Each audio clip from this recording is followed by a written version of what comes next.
So in 1920, my grandfather opened up the first Morkes chocolates. He was 100% French, which is where the name Morkes comes from. We think it might have been changed at Ellis Island. He was first generation here. Starting at his age 15, he was a Nabisco cookie salesman. So he would get on the trains and he would sell cookies. And then he did that for years until his 20s. And then when his manager, who was in his 40s, lost his job, my grandfather decided the only security was to have his own business. I heard he had a quick wit about him. He was a good candy maker. So he was a salesman. He had that in him. So I think that extended well into owning the candy store. So then he started on 26th Street in Chicago. And then after the war, that's 26th Street was a popular shopping area. And then in the 60s, there were riots in the streets, and the downtown areas kind of all shut down, and the indoor malls kind of became more popular. So we left the city and we came to Palatine. So we started the business over here, first with caramel apples to service a lot of the schools for fundraising, and then eventually we brought the candy and other bakery goods here too.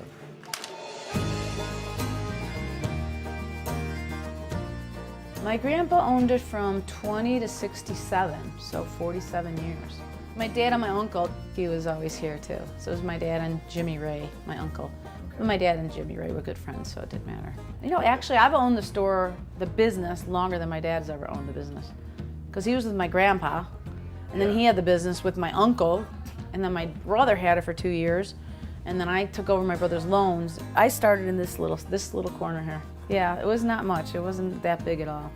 As long as people still have fun and enjoy it, and we still do a good job, we still have quality today, that's what I'm proud of, is the business today. You know, the fact that it's from 1920 is kind of fun, because then we go, hey, 100 years, we could, you know, and then we have those stories to tell. We've got great stories.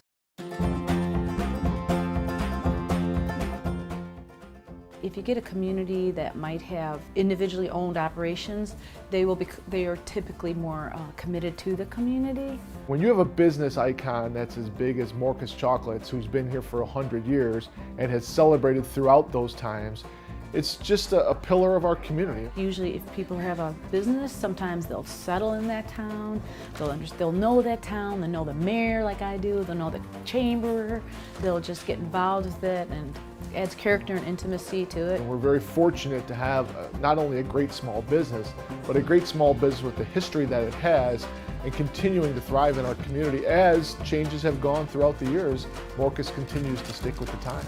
My best gift to me is when someone can really come in and enjoy. Really appreciate the fun stuff. I love when people say this is the best chocolate I've ever had, or these are the best donuts I've ever had, or I love giving away your product. Chocolate is fun, it's a positive industry. People don't come in mad usually, they come in happy. So that's nice. So thank you for coming into my store.